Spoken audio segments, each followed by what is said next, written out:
বৈষম্য বিরোধী ছাত্র আন্দোলনে আহত অনেকেই এখনো চিকিৎসাধীন, অনেকে মৃত্যুর সাথে লড়ছেন আইসিইউতে। তবে সরকারি বেসরকারি হাসপাতালে সেবার মান ও চিকিৎসার খরচ নিয়ে নানা অভিযোগ স্বজনদের। উন্নত চিকিৎসার জন্য নিকটস্থ সিএমএইচে যোগাযোগের আহ্বান জানিয়েছে সেনাবাহিনী। এদিকে আহতদের চিকিৎসায় অবহেলা হচ্ছে জানিয়ে স্বাস্থ্য উপদেষ্টাকে আরও দায়িত্ববান হওয়ার আহ্বান সার্জিস আলম সহ বৈষম্য বিরোধী ছাত্র আন্দোলনের সমন্বয়কদের।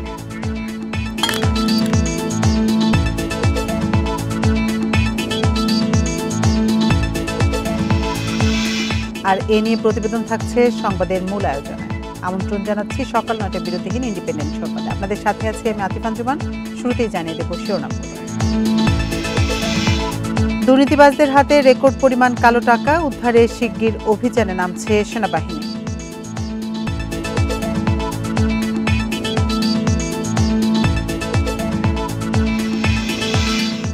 ছাত্র জনতা হত্যায় আওয়ামী লীগকে দোষ দিলেও দায় এড়াতে পারে না ১৪ দল। সংস্কার কাজে সরকারকে সময় দেবে জাতীয় পার্টি।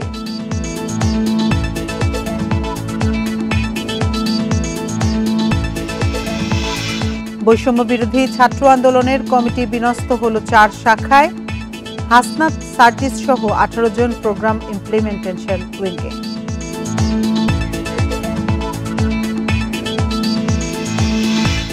শুনছিলেন প্রধান শিরোনামগুলো। এছাড়াও সংবাদে আরো যা যা থাকছে। দুর্বল হয়ে পড়েছে সাগরের সুস্পষ্ট লঘুচাপ। চট্টগ্রাম সহ ৮ জেলায় ঝড়ের পূর্বাভাস। পাহাড় ধসের শঙ্কায় খাগড়াছড়ির ৩,৫০০ পরিবার। শিরোনাম শুনছিলেন, এবার জানাবো পুরো খবর। দুর্নীতিবাজদের হাতে এখন রেকর্ড পরিমাণ কালো টাকা। বাংলাদেশ ব্যাংকের প্রতিবেদন বিশ্লেষণে মিলেছে এমন তথ্য। এসব টাকা উদ্ধার ও দুর্নীতিবাজদের গ্রেপ্তারে শিগগিরই শুরু হচ্ছে যৌথ বাহিনীর অভিযান। বিতর্ক এড়াতে সরকারের কাছে সুনির্দিষ্ট ঘোষণা চেয়েছে দুর্নীতি বিরোধী সংস্থা টিআইপি।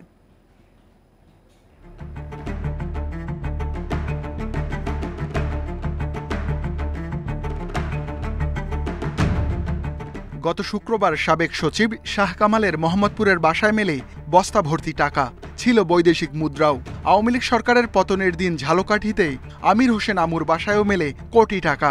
পরদিন বরিশালে কোটি টাকা নিয়ে পালানোর সময় আটক হন প্রকৌশলী। গত এক দশকের অপশাসনে ব্যাংক লুট, কর ফাঁকি, ঘুষ, কমিশন, চাঁদার মাধ্যমে ফুলে ফেপে উঠেছেন হাজারো মানুষ। তালিকায় আছেন রাজনীতিবিদ, ব্যবসায়ী, আমলা, পুলিশ, বিচারক, প্রকৌশলী সহ নানা শ্রেণী পেশার মানুষ। বিদেশে পাচারের পাশাপাশি কালো টাকার বড় একটি অংশ রেখেছেন দেশে। বাংলাদেশ ব্যাংকের হিসাবে গত জুন পর্যন্ত মানুষের হাতে ছিল রেকর্ড পরিমাণ নগদ টাকা ৩ লাখ কোটির বেশি। মে মাসে যার পরিমাণ ছিল ২,৭১,০০০ কোটি টাকা। অর্থনীতিবিদরা বলছেন, দুর্নীতিবাজদের একটি অংশ আতঙ্কে ব্যাংক থেকে টাকা তুলেছেন। অনৈতিক উপায়ে টাকা সঞ্চয় করেছেন, অর্জন করেছেন, তাদের বিরুদ্ধে তো অবশ্যই একটা অভিযান চলা উচিত। এটা করে যে পার পাওয়া যায় না শেষ পর্যন্ত, সেইটা প্রতিষ্ঠা করা, তাদেরকে আইনের আওতায় নিয়ে আসা। এরই মধ্যে শীর্ষ কিছু দুর্নীতিবাজের বিরুদ্ধে তদন্ত শুরু করেছে গোয়েন্দা সংস্থা বিএফআইইউ, দুদক ও এনবিআর। তবে আরও বড় পরিসরে অভিযান চালানোর ঘোষণা আসতে পারে। সেনাবাহিনী ছাড়াও আরও ৪ সংস্থার সমন্বয়ে হবে বেশ কিছু টিম। সারা দেশে চলবে অভিযান। তবে ১/১১ যৌথ বাহিনীর অভিযান থেকে শিক্ষা নেওয়ার পরামর্শ দিয়েছেন বিশ্লেষকেরা, কারণ তখন বাহিনীর সদস্যদের বিরুদ্ধেই দুর্নীতির অভিযোগ ওঠে। প্রথম কথা হচ্ছে যে পূর্ব সদস্য যেটা যথাযথ আইনি প্রক্রিয়া হতে হবে। সাদা পোশাকে ডিবির নামে বা গোয়েন্দা সংস্থার নামে যে ধরনের ধরপাকড়, সেটি কিন্তু এটা উচিত নয় বলে আমরা মনে করি। এবং এটা প্রকাশ্যে ঘোষণা দিয়ে, যথাযথভাবে ঘোষণা দিয়ে বিভিন্ন একাধিক সংস্থার এখানে সংশ্লিষ্টতার প্রয়োজনীয়তা রয়েছে। এদিকে রাজনীতিবিদ, আমলাসহ শীর্ষ দুর্নীতিবাজদের অনেকে পলাতক, অনেকে আত্মগোপনে। আতঙ্ক ছড়িয়েছে অনেকের মধ্যেই। Ruhul Amin, independent news, Dhaka.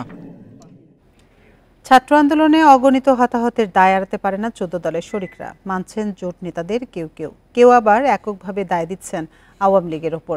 তাদের দাবি, ২০১৪ সালের নির্বাচনের পর থেকে জোটকে অকার্যকর করে রেখেছিল আওয়ামী লীগ। অবশ্যই কারফিউ এবং এখানে শুট এট সাইটও আছে। শিক্ষার্থীদের আন্দোলন নিয়ন্ত্রণে আনতে গণভবনের ১৪ দলের বৈঠকের পর এই কারফিউর সিদ্ধান্ত জানান ওবায়দুল কাদের।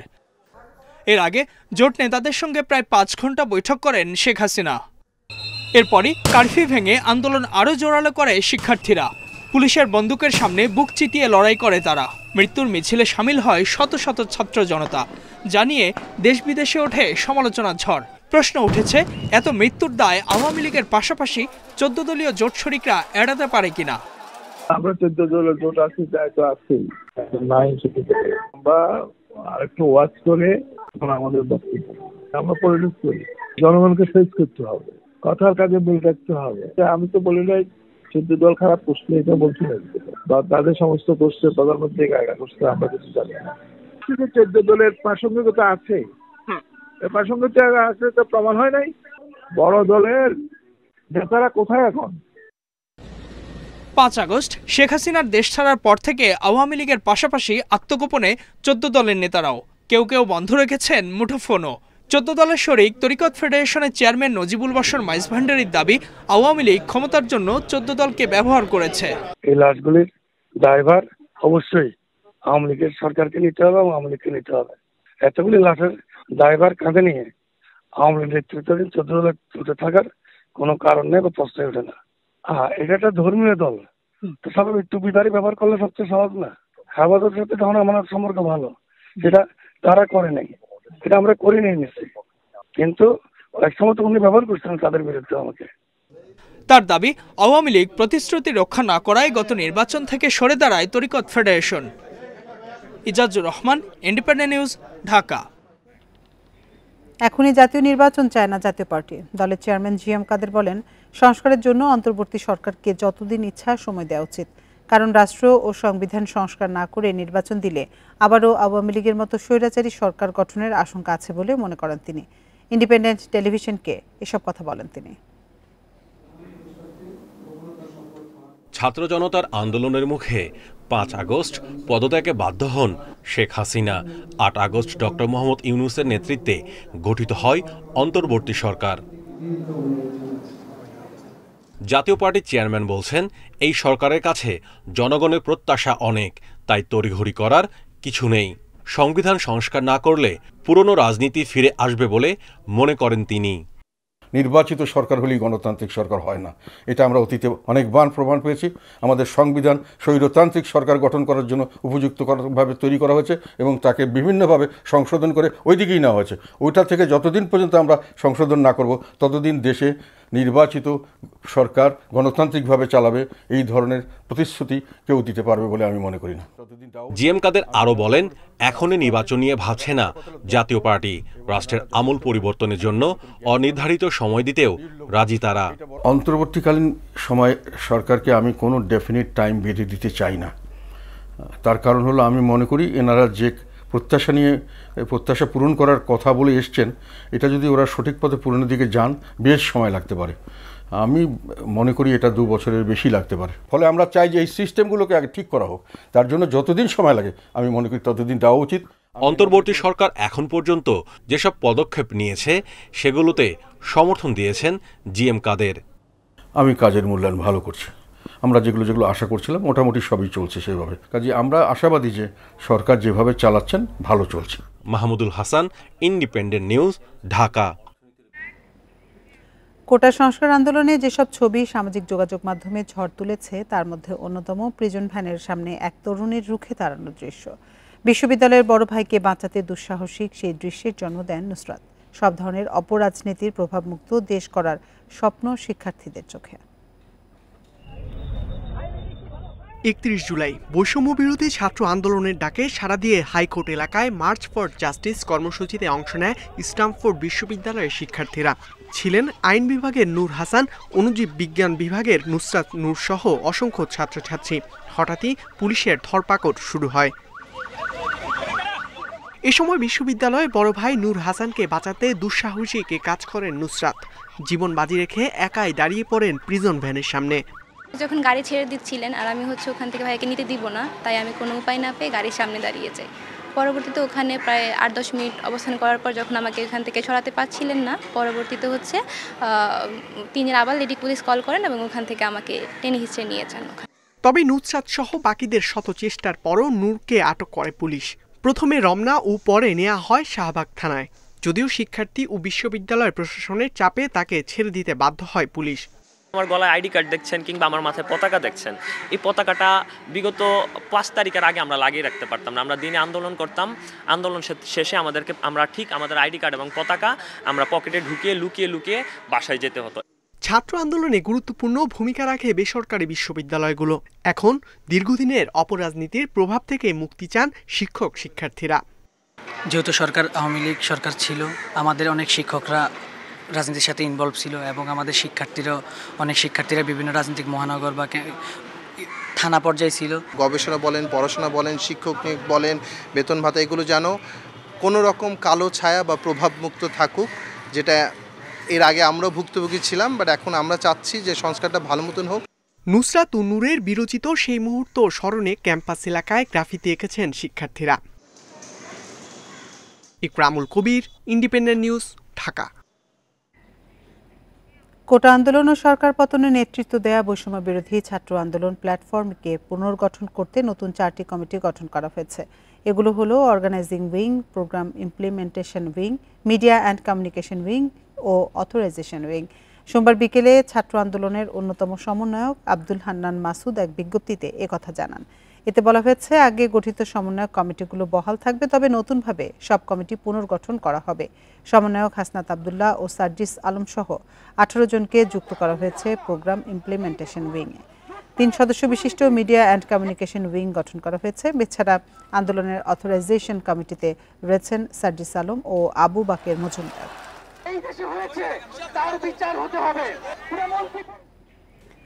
বৈষম্য বিরোধী ছাত্র আন্দোলনে আহত অনেক শিক্ষার্থী ও সাধারণ মানুষ এখনও চিকিৎসাধীন। তাদের বেশিরভাগই ভর্তি আছেন সরকারি হাসপাতালে। সিলেটের বিভিন্ন হাসপাতালে চিকিৎসা নিয়েছেন 9 শতাধিক মানুষ। এখনও বেসরকারি হাসপাতালে চিকিৎসাধীন 11 জন এবং ওসমানী মেডিকেলে 28 জন। গুলিবিদ্ধ ও আহত 35 জন ভর্তি আছেন চট্টগ্রাম মেডিকেল কলেজ হাসপাতালে। এদের মধ্যে 3 জন আইসিইউতে। এর বাইরেও অনেকে চিকিৎসা নিচ্ছেন বিভিন্ন বেসরকারি হাসপাতাল, ক্লিনিকে। বগুড়ায় অনেকে ভর্তি আছেন সরকারি বেসরকারি হাসপাতালে। একই অবস্থা রাজশাহী, রংপুর, ময়মনসিংহ, খুলনা, বরিশাল সহ জেলা সদরের হাসপাতালে। তবে সেবার মান ও চিকিৎসার খরচ নিয়ে নানা অভিযোগ স্বজনদের। এদিকে সারা দেশে আহত শিক্ষার্থীদের জরুরি ও উন্নত চিকিৎসা এবং প্রয়োজনে আর্থিক সহায়তা দেওয়ার কথা জানিয়েছে সেনাবাহিনী। এজন্য আগ্রহীদের কাছাকাছি সিএমএইচে যোগাযোগ করতে বলা হয়েছে।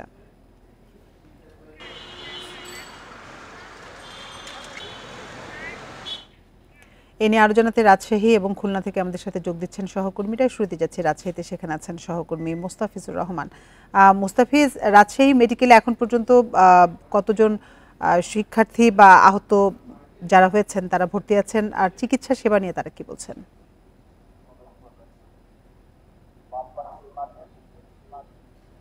দেখুন, 5 তারিখের পর থেকে, অর্থাৎ মূলত রাজশাহীতে যে সংঘর্ষটি হয়েছিল সেটি 5 তারিখ দুপুরে, এবং 5 তারিখ দুপুরে যে সংঘর্ষ হয় এবং গোলাগুলিতে 125 জন শিক্ষার্থী রাজশাহী মেডিকেল কলেজ হাসপাতালে চিকিৎসা নিতে আসেন। অর্থাৎ গুলিবিদ্ধ যারা ছিলেন তারা প্রত্যেকে গুলিবিদ্ধ 125 জন আসেন, গুলিবিদ্ধ অবস্থায় আসেন।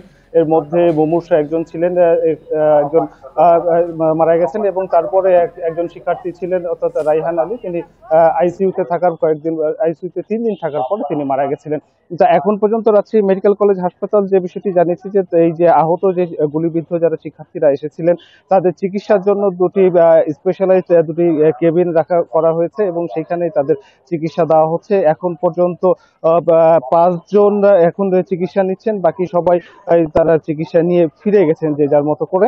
তো এখন এই 5 জন রয়েছে এবং এই 5 জনের অবস্থা এখন পর্যন্ত চিকিৎসকরা যেটি বলছেন যে তারা ক্রমেই কিন্তু সুস্থ হয়ে উঠছে এবং তারা ঝুঁকি মুক্ত অনেকটাই বলা যেতে পারে, তবে তাদের সেরে উঠতে আরো বেশ কিছু সময় লাগবে এবং তারপরে হয়তো তারা হাসপাতাল থেকে তাদের ছাড়পত্র দিবেন। এবং চিকিৎসার বিষয়ে যে বিষয়টি এখানে রাজশাহী মেডিকেল কলেজ হাসপাতালে যিনি মুখপাত্র ছিলেন তিনি বলছিলেন যে সর্বোচ্চ গুরুত্ব দিয়ে তাদের চিকিৎসার বিষয়টি দেখছেন। এখানে হাসপাতাল হাসপাতালের যে পরিচালক রয়েছেন ব্রিগেডিয়ার শামীম, তিনি কিন্তু এই বিষয়টি গুরুত্ব সহকারে এবং নিজেই কিন্তু এটি দেখছেন এবং সেই সাথে এখানে বারবার হাসপাতাল কর্তৃপক্ষ একটি কথা বলছিলেন যে যারা আহত হয়েছে বা তাদের যেন কোনো প্রকার চিকিৎসার ঘাটতি না হয় সে বিষয়টি সার্বক্ষণিকভাবে মনিটর করা হচ্ছে এবং ওষুধের যে বিষয়টি রয়েছে সেটি রাজশাহী মেডিকেল কলেজ হাসপাতালে থেকে বলা হচ্ছে যে ওষুধগুলো সাপ্লাই রয়েছে তারা প্রত্যেকটি কিন্তু তাদের দেওয়ার চেষ্টা করছেন এবং তাদের এখন পর্যন্ত চিকিৎসক অথবা যারা চিকিৎসা নিতে এসেছেন তাদের কাছ থেকে এই ধরনের কোনো অভিযোগ রাজশাহী মেডিকেল কলেজ থেকে এখন পর্যন্ত সেটি আসেনি যে তারা চিকিৎসা না পেয়ে ঘুরে গেছেন বা তাদের চিকিৎসা দেওয়া হয়নি, এ ধরনের কোনো অভিযোগ কিন্তু এখন পর্যন্ত আসেনি এবং হাসপাতাল কর্তৃপক্ষ বলছেন যে তারা তাদের যে সাধ্যমতো চেষ্টা তারা করে যাচ্ছেন। কেননা রাজশাহী মেডিকেল কলেজ হাসপাতাল এটি 1200 শয্যার হাসপাতাল হলেও এইখানে প্রতিনিয়তই রোগীর সংখ্যা থাকে 4 থেকে 5000, অর্থাৎ ধারণ ক্ষমতা থেকে 3 থেকে 4 গুণ বেশি রোগী এখানে অবস্থান করে এবং যার ফলে তারা তাদের যে সীমাবদ্ধতা যে সামর্থ্য রয়েছে সেই সামর্থ্য অনুযায়ী এখানে যারা আহত এসেছিলেন বিশেষ করে শিক্ষার্থীরা তাদেরকে গুরুত্ব দিয়ে দেখা হচ্ছে এবং যে 5 জন রয়েছে তাদেরকেও কিন্তু সেইভাবেই দেখা হচ্ছে এবং বলা হচ্ছে যে তারা হয়তো খুব দ্রুতই সুস্থ হয়ে ফিরে যাবেন বাসায়। রাজশাহী মেডিকেল কলেজ হাসপাতাল থেকে এই ছিল সর্বশেষ। মুস্তাফিজ, আপনি সাথেই থাকুন। এবার আমরা যেতে চাই খুলনায়, সেখানে আছেন আমাদের সহকর্মী অভিজিৎ পাল। অভিজিৎ, খুলনায় বিভিন্ন হাসপাতালে যারা ভর্তি আছেন চিকিৎসা সেবা নিয়ে তাদের কোনো অভিযোগ আছে কিনা, চিকিৎসকরা কি বলছেন তাদের ব্যাপারে? হ্যাঁ, আমরা এখন দাঁড়িয়ে আছি আপনার খুলনা মেডিকেল কলেজ হাসপাতালে এবং এই হাসপাতালে এখন পর্যন্ত বৈষম্য বিরোধী ছাত্র জনতার যে আন্দোলন হয়েছে সেই আন্দোলনের পরে 167 জন রোগী তারা এখানে চিকিৎসা নিয়েছেন এবং এই চিকিৎসা কার্যক্রম এই হাসপাতাল কর্তৃপক্ষ থেকে দেওয়া হয়েছে এবং হাসপাতালের যিনি উপপরিচালক আছেন ডক্টর মোহাম্মদ আখতারুজ্জামান তিনি আমাদেরকে জানিয়েছেন যে এখন এই হাসপাতালে আসলে 2 জন ছাত্র তারা ভর্তি আছেন। একজন হচ্ছে অর্থোপেডিক বিভাগে ভর্তি আছেন আর একজন সার্জারি বিভাগে ভর্তি আছেন। সার্জারি বিভাগে যিনি ভর্তি আছেন তিনি একটি কলেজের শেষের ছাত্র এবং তার পিঠে আসলে গুলি লেগেছে এবং সে কারণে তাকে বারবার ড্রেসিং করতে হচ্ছে এবং তার চিকিৎসা চলছে।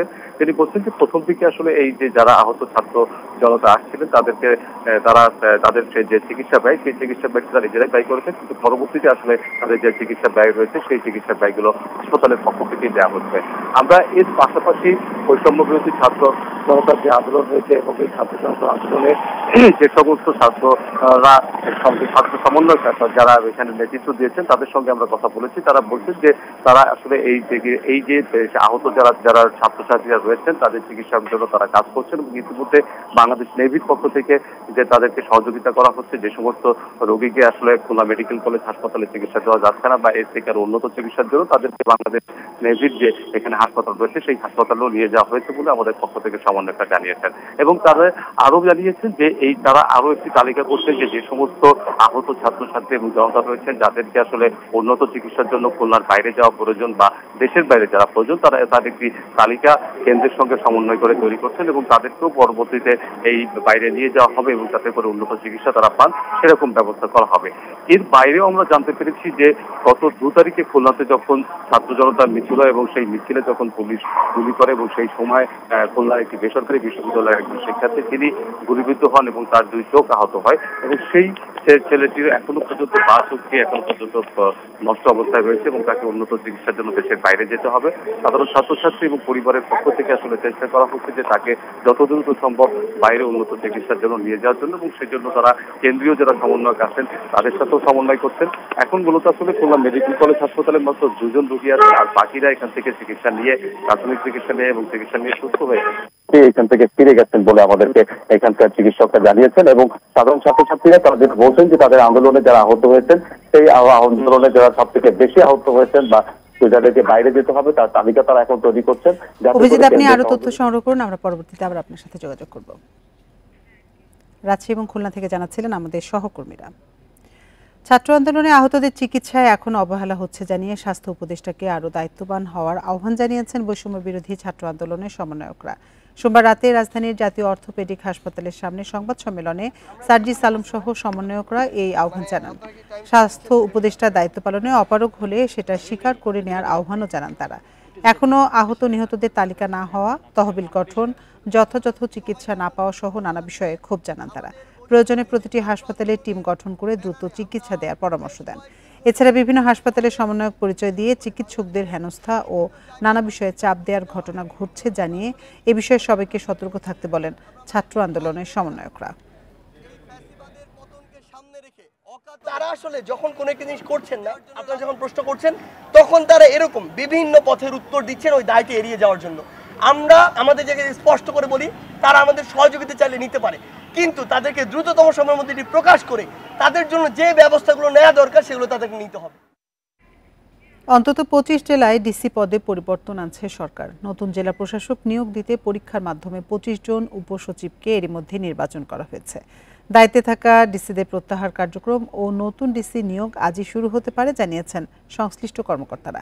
ডিসি পদে নিয়োগ দিতে গত সরকারের তৈরি ফিট লিস্ট বাদ দিয়ে নতুন তালিকা প্রস্তুত হচ্ছে। জনপ্রশাসনের বঞ্চিত 24, 25 ও 27তম বিসিএস ব্যাচ থেকে ফিট লিস্ট তৈরির প্রক্রিয়া শুরু করেছে অন্তর্বর্তীকালীন সরকার।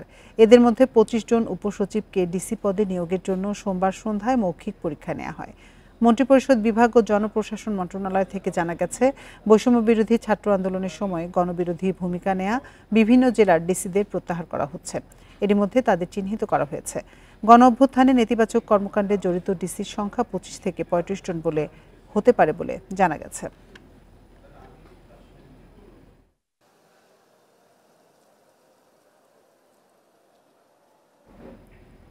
মোহাম্মদপুর থানার হত্যা মামলায় শেখ হাসিনা সরকারের সমাজ কল্যাণ মন্ত্রী ডাক্তার দীপু মনিকে গ্রেপ্তার করা হয়েছে। সোমবার সন্ধ্যা 7টার দিকে রাজধানীর বাড়িধারা থেকে তাকে আটক করে ডিএমপির গোয়েন্দা বিভাগ। পরে ডিবি কার্যালয়ে নেওয়া হয় দীপু মনিকে। এর আগে বুধবার দীপু মনি ও তার ভাইয়ের বিরুদ্ধে চাঁদপুরে নাশকতার মামলা দায়ের হয়। এরপরই তাকে গ্রেপ্তার করতে অভিযানে নামে পুলিশ। চাঁদপুরের মামলায় বাদী মুনিরা ভবনের দায়িত্বপ্রাপ্ত ম্যানেজার ও পৌরসভার কোরালিয়া এলাকার শামসুল হক হাওলাদারের ছেলে সেলিম মিয়া। মামলার আসামি হিসেবে দীপু মনি ও তার বড় ভাই ওয়াদুদ টিপু সহ 382 জনের নাম উল্লেখ করা হয়েছে। সাথে আছে অজ্ঞাত 1200 জন আসামি। দীপু মনি চাঁদপুর 3 আসন থেকে টানা 4 বার আওয়ামী লীগের মনোনয়নে সংসদ সদস্য নির্বাচিত হন।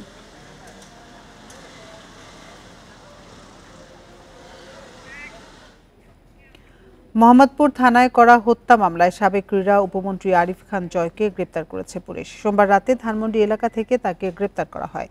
জয় 2024 সালে নেত্রকোনা 2 আসনে আওয়ামী লীগ থেকে সংসদ সদস্য নির্বাচিত হন। সাবেক এই ফুটবলার 2014 থেকে 2018 সাল পর্যন্ত যুব ও ক্রীড়া মন্ত্রণালয়ের উপমন্ত্রী ছিলেন।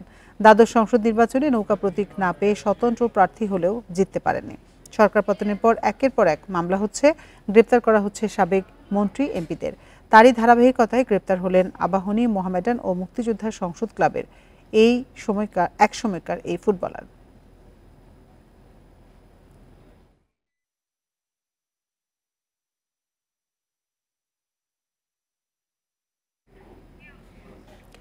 রাজনৈতিক অস্থিরতা শেষে দেশের সব স্কুল, কলেজ ও বিশ্ববিদ্যালয় খুলে দেয় রাজধানীর সড়কে যানবাহন ও গণপরিবহন বেড়েছে।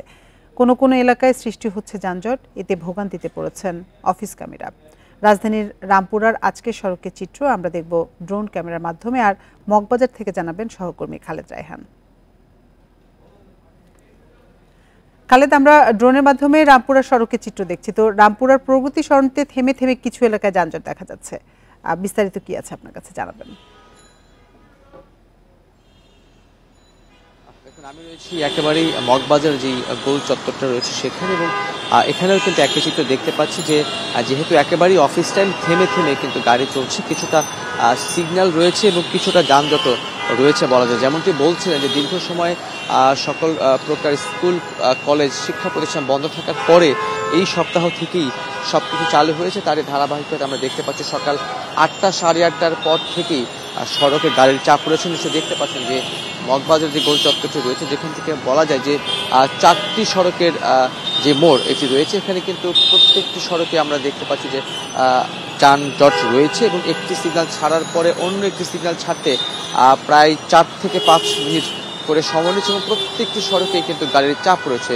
এই যে মৌচাক থেকে আসার যে সড়কটি, সেই সড়কটিতেও অনেকক্ষণ ধরে গাড়ির স্থবির দাঁড়িয়ে রয়েছে এবং একটি সড়কে আমরা দেখতে পাচ্ছি যে ছাড়ার পর থেকেই আরেকটি সড়কে আসতে বেশ খানিকটা সময় নেওয়া হচ্ছে। যেহেতু একেবারেই যেমনটি বলছিলাম যে শিক্ষা প্রতিষ্ঠানগুলো খোলা রয়েছে, স্কুল, কলেজ, বিশ্ববিদ্যালয় আর সব কিছু খোলা রয়েছে, তার পাশাপাশি সরকারি বেসরকারি সকল প্রতিষ্ঠান খোলা রয়েছে। স্বাভাবিক দিনের মতোই যে গাড়ির চাপ সেটি রয়েছে এবং যানজট নিরসনে ট্রাফিক পুলিশ কাজ করছেন। তবে তারা যেটি বলছেন যে অন্যান্য সময় বিশেষ করে এর আগেকার সময়গুলোতে যে তীব্র সংকট ছিল সেই তীব্র সংকট কিছুটা কমেছে, তবে কিছুটা কমার পেছনে তারা যেই কারণগুলো বলছেন যে অনেকেই আসলে এখনও স্কুল কলেজ থেকে শুরু করে বিভিন্ন সরকারি বেসরকারি প্রতিষ্ঠান খুললেও অনেকেই এখনও বের হচ্ছে না বা অনেকে সময় নিয়ে বের হচ্ছেন অথবা অনেকে আগে বের হয়ে যাচ্ছেন, অনেকে দুপুরের পরে বের হচ্ছেন।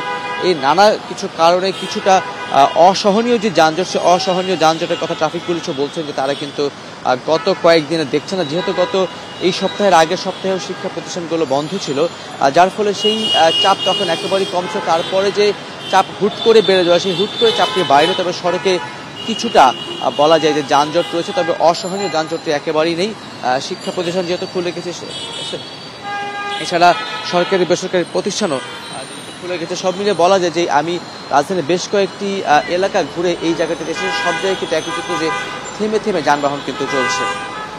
রায়হান, আপনি আমাদের সাথেই থাকুন। আপনি মগবাজারের চিত্র জানাচ্ছিলেন আমাদের কাছে। এবার আমরা রাজধানীর রামপুরার আজকে সড়কের চিত্র দেখব ড্রোন ক্যামেরার মাধ্যমে। আমরা ড্রোনের মাধ্যমে রামপুরার আজকে সড়কের চিত্র দেখছি। সেখানে রামপুরার প্রগতি সরণিতে থেমে থেমে কিছু এলাকায় যানজট দেখা যাচ্ছে।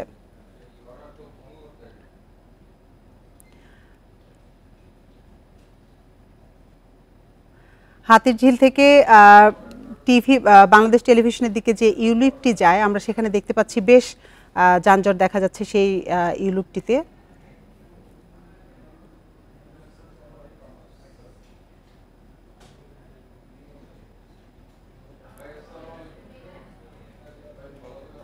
সেখানে বেশ ধীরে ধীরে গাড়ি চলাচল করছে।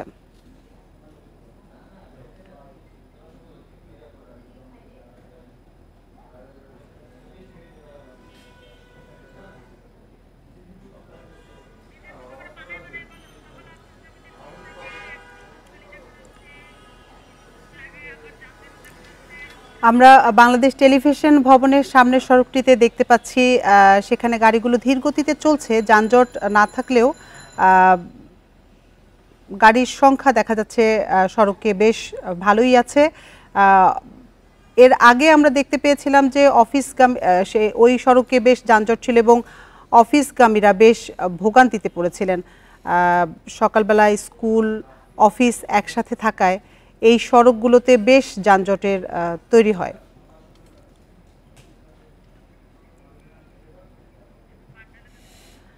আমরা এই মুহূর্তে দেখতে পাচ্ছি বাড্ডা সড়কের চিত্র। সেখানে ধীরে ধীরে যানবাহন চলাচল করছে এবং বাইরের রাস্তায় আমরা বেশ যানজট লক্ষ্য করা যাচ্ছে।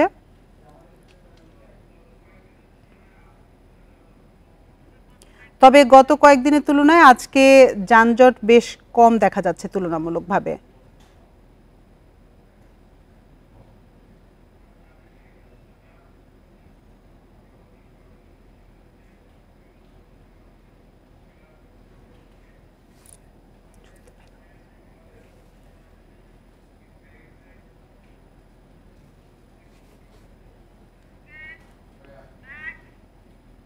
আমরা এতক্ষণ ড্রোনের মাধ্যমে রামপুরা সড়কের চিত্র দেখছিলাম। চলে যাচ্ছি খবরের অন্যান্য অংশে। তত্ত্বাবধায়ক সরকার বাতিল সহ বেশ কয়েকটি সংশোধনী এনে করা সংবিধানের ৫০ সংশোধনী কেন অবৈধ নয় জানতে চেয়ে রুল জারি করেছে হাইকোর্ট। সোমবার বিচারপতি নাইমা হায়দারের নেতৃত্বাধীন হাইকোর্টের দ্বৈত বেঞ্চ এই রুল জারি করেন। মানুষের ভোটের অধিকার নষ্ট করতে এবং দলীয় সরকারের অধীনে একতরফা নির্বাচন করতেই এই সংশোধনী বলে আদালতের দাবি করেন রিটকারীরা।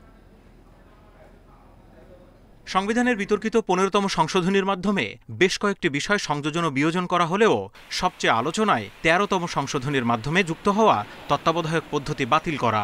এর ফলে দলীয় সরকারের অধীনেই নির্বাচনের সাংবিধানিক বৈধতা নেয় আওয়ামী লীগ। এই নিয়ে নানা আলোচনা সমালোচনার মধ্যে সংশোধনীটি বাতিল চেয়ে হাইকোর্টে রিট করেন সুজন সম্পাদক বদিউল আলম মজুমদার সহ ৫ জন। এই সংশোধনীর মাধ্যমে সংবিধানের মৌলিক কাঠামোতে আঘাত করা হয়েছে বলে আদালতে দাবি করেন তারা।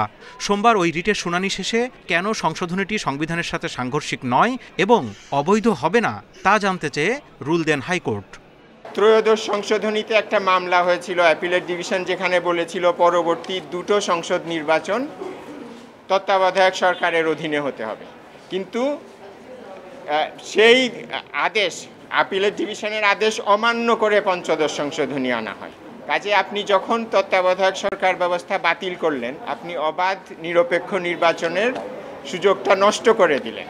যথাসময়ে রুলের জবাব দেওয়া হবে জানিয়ে অ্যাটর্নি জেনারেল বলেন, এই সংশোধনীর মধ্য দিয়ে গণতন্ত্রহীনতার দিকে যায় বাংলাদেশ, ভোট ডাকাতি করে ক্ষমতায় থাকার পথ সুগম হয় বলে শুনানিতে উঠে আসে। ওনারা বলতে চাচ্ছেন এটা সংবিধানের বেসিক স্ট্রাকচার কি? সংবিধানের বেসিক স্ট্রাকচার হলো গণতন্ত্র, বেসিক স্ট্রাকচার হলো rule of law, basic structure হলো ইন্ডিপেন্ডেন্স অফ জুডিশিয়ারি। এই বেসিক স্ট্রাকচারে হিট করেছে পঞ্চদশ সংশোধনী। হাইকোর্টের অবকাশকালীন ছুটির পর অক্টোবরে রিটটির চূড়ান্ত নিষ্পত্তি হতে পারে বলে ধারণা আইনজীবীদের। Zahidul Bashar, independent news, Dhaka. স্থানীয় সরকার বিভাগের 888 জনপ্রতিনিধিকে অপসারণ করেছে সরকার। এর মধ্যে আছেন 493 উপজেলা ও 60 জেলা পরিষদের চেয়ারম্যান এবং 323 পৌরসভা ও 12 সিটির মেয়র। এসব জায়গায় প্রশাসক নিয়োগ করা হয়েছে, তবে ভাইস চেয়ারম্যান, কাউন্সিলর বা ইউপি চেয়ারম্যানদের বিষয়ে কোনো সিদ্ধান্ত হয়নি। এদিকে মৃত্যু, আইনি জটিলতা সহ নানা কারণে যেসব জেলা, উপজেলা বা পৌরসভায় জনপ্রতিনিধি ছিলেন না, সেখানেও প্রশাসক নিয়োগ দেওয়া হয়েছে।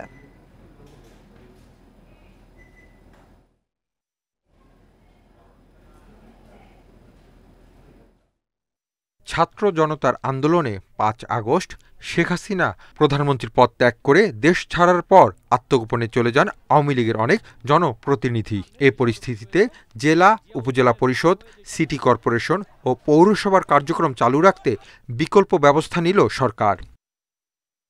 স্থানীয় সরকার জনপ্রতিনিধিদের অপসারণ এবং প্রশাসক নিয়োগের ক্ষমতা রেখে পৌরসভা, উপজেলা, জেলা ও সিটি কর্পোরেশনের জন্য শনিবার অধ্যাদেশ জারি করেন রাষ্ট্রপতি। সোমবার ঢাকা উত্তর, দক্ষিণ, গাজীপুর, নারায়ণগঞ্জ, চট্টগ্রাম সহ 12 সিটি কর্পোরেশনের মেয়র অপসারণ করে প্রশাসক নিয়োগ দিয়েছে সরকার। এছাড়া 495 উপজেলা, 330 পৌরসভা ও 61 জেলা পরিষদেও প্রশাসক দেওয়া হয়েছে।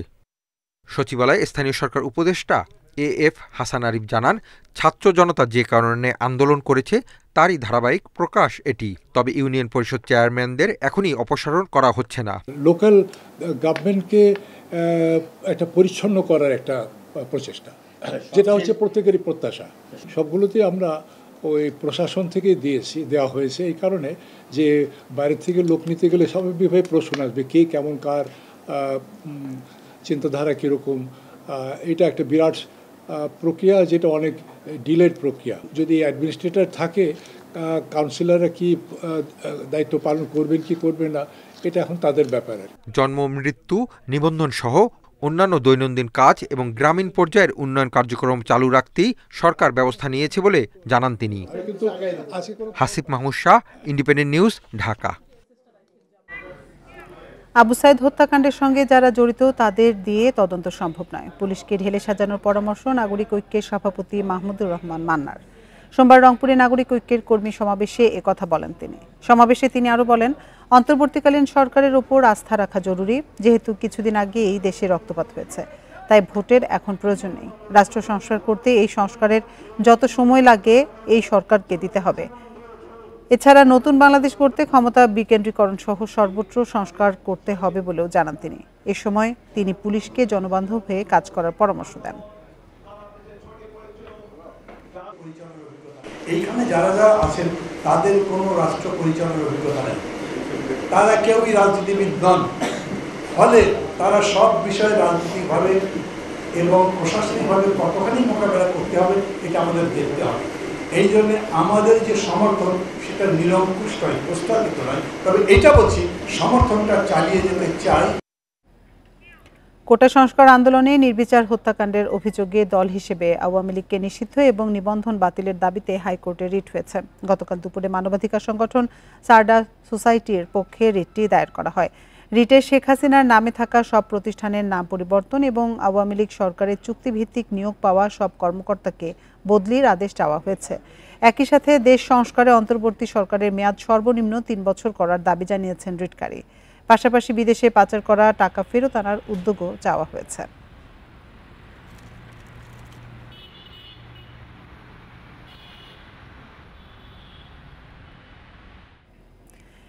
এদিকে শেখ হাসিনার বিরুদ্ধে সোমবার আরও 2টি মামলা হয়েছে ঢাকার সিএমএম আদালতে। একটি মামলা হয়েছে রাজধানী মিরপুরে নিহত নবম শ্রেণীর ছাত্র লিটন হাসান লালুর পরিবার। এতে শেখ হাসিনা সহ 148 জনকে আসামি করা হয়েছে। গত 4 আগস্ট গুলিবিদ্ধ হয় লিটন, পরে 7 আগস্ট হাসপাতালে মারা যায়। আরেকটি মামলা হয়েছে শেরেবাংলা নগরে কাঠমিস্ত্রি তারিক হোসেনকে গুলি করে হত্যার অভিযোগে। এতে আসামি 13 জন। গত 5 আগস্ট সন্ধ্যায় শেরেবাংলা নগর থানার সামনে গুলিবিদ্ধ তারিক মারা যান 9 আগস্ট। মামলা দুটি পিবিআইকে তদন্ত করে 30 সেপ্টেম্বরের মধ্যে প্রতিবেদন দেওয়ার নির্দেশ দিয়েছে আদালত।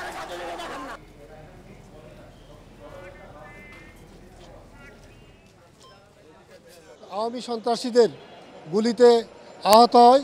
আহত হওয়ার পরে বিগত 7/8/2024 তারিখে নিউরু সায়েন্স হাসপাতালে শাহাদাত বরণ করেন। পুলিশ ভিতর সম্বস্ত হইয়া এলাকার ভিতরে অতর্কিত গুলি বর্ষণ করে এবং ওই গুলিতে একই স্পটে একই টাইমে 7 জন লোক মারা যায়।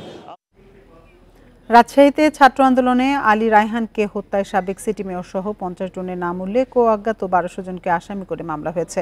সোমবার রাতে রাজশাহীর বোয়ালিয়া মডেল থানায় মামলা করেন নিহতের ভাই।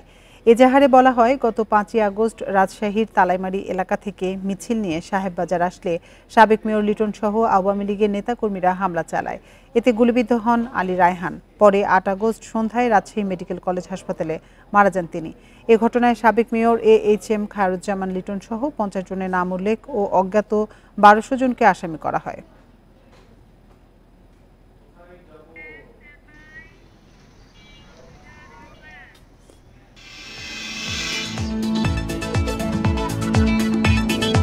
মিরপুর চিড়িয়াখানায় টগরবেলির ঘরে নতুন বাঘ শাবক, অন্যতম আকর্ষণ জিরাফ। সিংহের খাঁচার সামনেও থাকে মানুষের আনাগোনা। রয়েছে 135 প্রজাতির প্রায় 3500 প্রাণী। প্রতি বছর প্রায় 16 কোটি টাকা রাজস্ব আয় হয়। জুলাইয়ে কারফিউর সময় 10 দিন বন্ধ ছিল চিড়িয়াখানা। এখনো বাড়েনি দর্শনার্থী। তবে ধীরে ধীরে সবকিছুর সঙ্গে স্বাভাবিক হয়ে ওঠার অপেক্ষায় এই বিনোদন কেন্দ্রটি।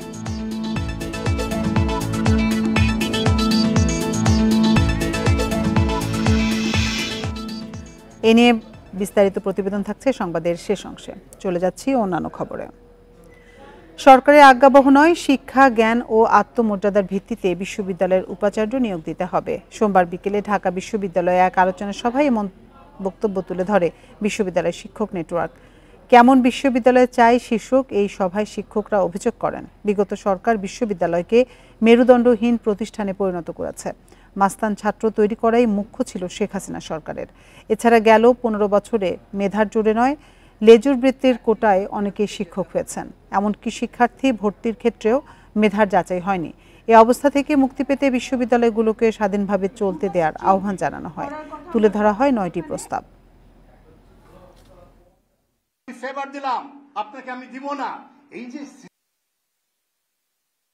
একদিকে আমরা দেখলাম হলগুলো নির্যাতনের কারখানায় পরিণত হইল, আর প্রশাসন, উপাচার্য এবং অন্যরা কিরকম একটা স্থাবক মেরুদণ্ডহীন কিছু লোকের গোষ্ঠীতে পরিণত হল। শিক্ষকদের মধ্যে এটা একটা অদ্ভুত পরিস্থিতি তৈরি করলো তারা, যে ঢাকা বিশ্ববিদ্যালয়ের প্রায় সহস্রাধিক শিক্ষক তারা বিবৃতি দিল যে নির্বাচন সুষ্ঠু হয়েছে 2018 সালের সেই রাতের নির্বাচন। দেশের 8 জেলায় 60 কিলোমিটার বেগে ঝড়ের আভাস দিয়েছে আবহাওয়া অধিদপ্তর। সেই সাথে রাজধানী সহ সারা দেশে থেমে থেমে বৃষ্টি হতে পারে আরও 2-3 দিন। ভোর 5টায় দেশের অভ্যন্তরীণ নদী বন্দরগুলোকে দুপুর 1টা পর্যন্ত দেয়া সতর্ক বার্তায় এই আশঙ্কার কথা জানানো হয়। এতে বলা হয়, সাগরে সৃষ্ট সুস্পষ্ট লঘুচাপটি দুর্বল হয়ে একই এলাকায় লঘুচাপ আকারে অবস্থান করছে। মৌসুমি বায়ু সক্রিয় এবং উত্তর বঙ্গোপসাগরে প্রবল অবস্থায় রয়েছে। এ অবস্থায় খুলনা, বরিশাল, পটুয়াখালী, নোয়াখালী, কুমিল্লা, চট্টগ্রাম, কক্সবাজার ও সিলেট অঞ্চলে এ ঝড় বয়ে যেতে পারে। এসব এলাকার নদীবন্দরগুলোকে 1 নম্বর সতর্ক সংকেত দেখাতে বলা হয়েছে। একই সাথে ঢাকাসহ সব বিভাগের অধিকাংশ জায়গায় অস্থায়ীভাবে দমকা বা ঝোড়ো হাওয়া সহ হালকা থেকে মাঝারি ধরনের বৃষ্টি বা বজ্রসহ বৃষ্টি হতে পারে। সেই সঙ্গে দেশের কোথাও কোথাও মাঝারি ধরনের ভারী থেকে অতি ভারী বর্ষণ হতে পারে বলেও পূর্বাভাসে বলা হয়েছে।